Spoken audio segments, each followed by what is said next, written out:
In today's video, we're going to talk about this here bike, which is the Salsa Cycles Timberjack. I recently took this bike on a 300-mile trip on the Sheltowee Trace in eastern Kentucky. And many of you might know the Sheltowee Trace is more of a hiking-oriented trail than a biking-oriented trail.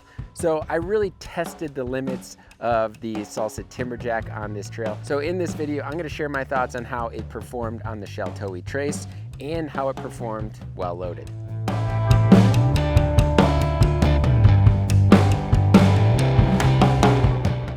So the Timberjack was recently completely overhauled not a few months ago, and by the end of this video you will definitely understand the riding characteristics and the geometry changes of this bike. This bike got a lot longer, 37.5 millimeters longer on a medium, which is quite a bit. They accomplished all of this while keeping the rear end basically the exact same. Chainstay length didn't change, but what did change was the front end. So they clearly wanted to make this bike a little bit more aggressive, kind of similar to the trends that we've seen with these hardtails. So they slackened that head tube angle to a 66.4 degree head tube angle, as opposed to the 67.6 degree head tube angle on the previous version. So to compensate for that long front center, they had to steepen the seat tube angle to make sure that you maintain a nice balance on the bike and be able to kind of shift around the bike, as well as just maintaining a nice pedal efficiency. This is an aluminum frame made out of Salsa's proprietary double and triple butted aluminum tubing. So just for reference, butting is the process of removing extra material where it's not necessarily needed within the frame, which not only reduces weight, but just makes for a more comfortable ride quality. Like the previous version, this bike did come with the alternator dropout, but this one was updated with the alternator dropout 2.0, which comes with two fixed positions, which are 17 millimeters apart. The bike came set up in the long position, so it has a longer wheelbase. And I kept this for this bike packing trip just because I wanted a little bit more added stability. But if you wanted to run it single speed, you would need to get the alternator dropout adjustable dropout so that you can actually tension the chain properly. In general, the alternator dropouts are great because, well, you can kind of adjust based on your ride quality and needs. You can run different gearing configurations, and it also allows you to run different tire and wheel sizes. Talking about wheel sizes and spacing, this bike comes with a boost space, so 148 in the rear,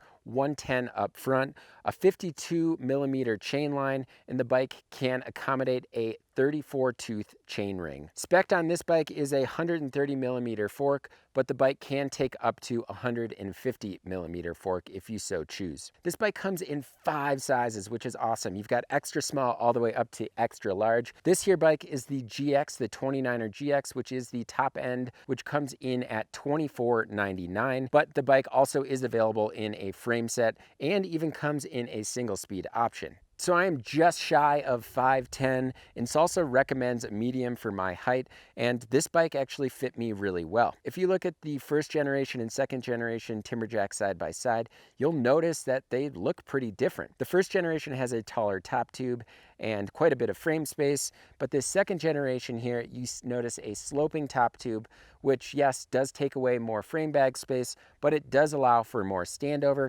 and a much larger dropper post, as you see here. So speaking of components and specifically dropper posts, this bike comes with a Trans-X adjustable dropper post. This is basically the P&W Rainier Generation 3. It worked extremely well because I was able to adjust it to accommodate my Bedrock Black Dragon dropper post bag, so I didn't have any tire to bag rub. What I ended up doing was taking out 30 millimeters of the travel, which is the maximum amount of travel that you can adjust on this dropper post, paired with my Wolf Tooth Valet, which takes up 25 millimeters. It left me with 95 millimeters of dropper travel and no rub, which was perfect. The crazy thing about this, if you get an extra large bike, you will get 200 millimeters of dropper post travel, which is a ton. As far as the drivetrain, this is a GX drivetrain that the bike came with, and I was actually really pleased with the way it shifted, the reliability, the crispness, not to mention shifting it in really crummy conditions.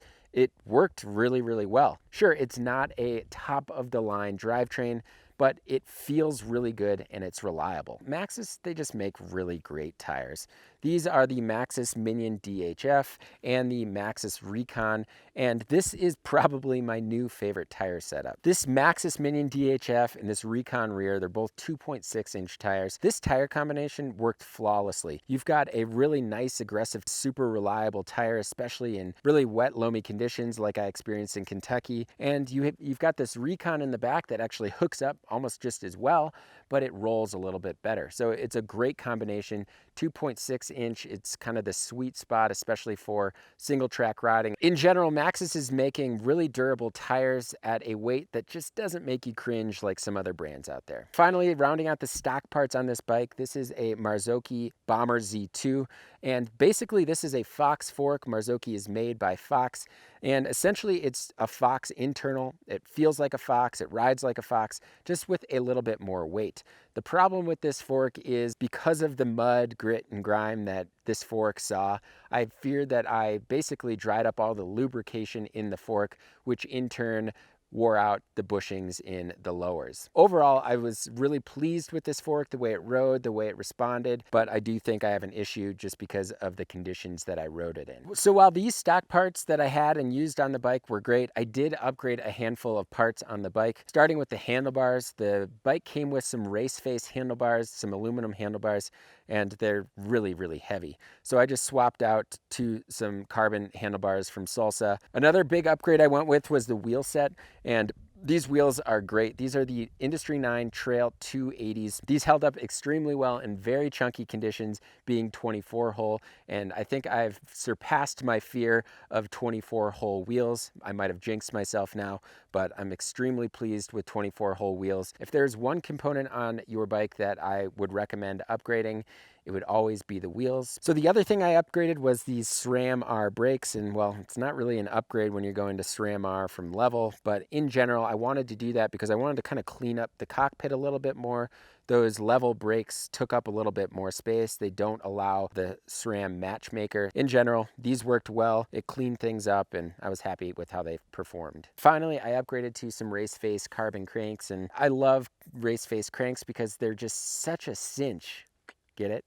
The cinch system is really nice because it allows you to swap out chain rings really easily, and it also allows you to swap out spindles if you want to swap out your spindle length or something like that. So paired with the updated geometry of the bike, some aggressive tires, and maybe a little bit of confidence, this bike shines on the descents. So the bike itself has a very grounded and stable feeling, especially when it's loaded down. The bike has just a characteristic of wanting to find berms, rock drops, and just go as fast as possible. And the faster this bike goes, the more stable it gets, and it just is super confidence inspiring. While I was out there riding, I kind of had a thought to myself. I was like, wow, this bike really does feel like a full suspension bike. And I actually forgot about that from time to time, looking down and being like, oh yeah.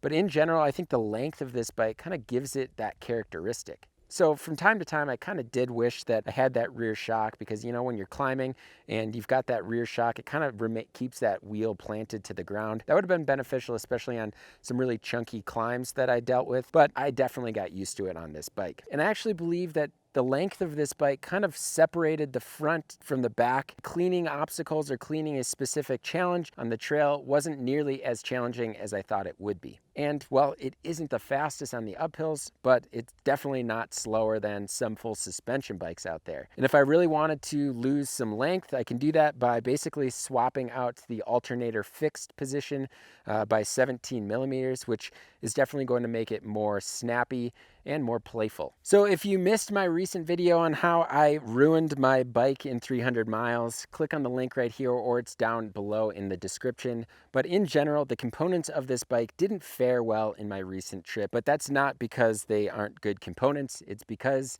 the death mud was real. So this gloss teal paint job, I love this color. It looks really good. The gloss does do a little bit better job of kind of showcasing the scratches on the bike as opposed to a matte finish. Other than some scratches, there really isn't any damage from that mud. The internal routing definitely helps with that. However, up front, I definitely have a little bit of rub from my handlebar bag. So overall, the Salsa Timberjack has the simplicity of a hardtail with the ride quality of a full suspension mountain bike. It descends better than any other hardtail mountain bike that I've used before, and it climbs much better than I imagined it would. So between my loaded rides and my unloaded rides, this bike has proven to be extremely versatile, and I feel like this bike is almost more purpose-built for getting rowdy while bike packing, and that's exactly what it does, and I definitely can't wait to load it up again. So if you have any ride questions or component questions regarding this Salsa Cycles Timberjack, leave it in the comment section below.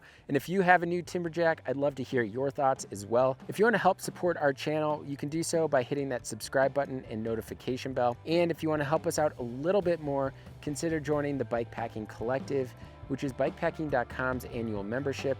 That basically supports everything that you see on BIKEPACKING.com, as well as everything you see on our YouTube channel, including this video. Thank you all so much for tuning in, and until next time, pedal further.